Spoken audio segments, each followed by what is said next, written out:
If you've got some back pain and you're not sure what's causing it, it's really important to seek some advice from a medical practitioner. The stuff we're going to talk about is quite general, so it's really important that you get a diagnosis first. When we're talking about back pain, it could be caused by a prolapsed or a bulging disc, it could be a muscle or ligament strain, it could be a spasming muscle, it could just be that a particular area is overworked or the particular area is kind of particularly weak. If you're getting any kind of real sharp pain or pain going down through kind of your bum or the back of your leg, again, really important you get some medical advice on that.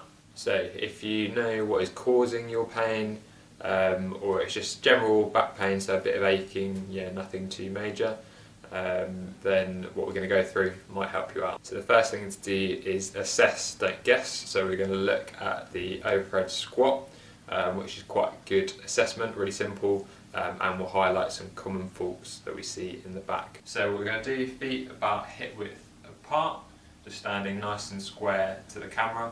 We're going to raise the arms up as high as we can, so just get your palms facing towards the camera, and then we're just going to squat down and come back up.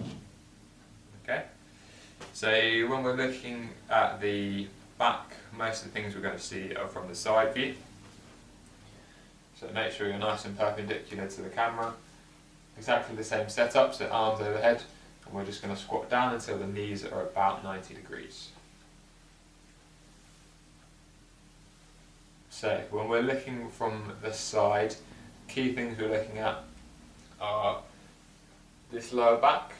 Does it excessively arch? It's almost like kind of your bum sticks out. Or does it excessively round? So bum tucks under. Also, kind of torso as a whole, do we excessively lean forward? Or when we go down, is that torso in line with your shins? Another area which is technically a fault with the shoulder that will have an effect on the upper back, but do your arms fall forward? So when you go down, do they come forward in this position rather than being nice and high? One other thing to look out for is, does our weight shift to one side when we're squatting down? If it does, then that can kind of mean that we're sort of bent over and can again cause some pain in the back potentially. The way you're going to look for that is by looking at the posterior view, so exactly the same setup, but we're just recording from the back.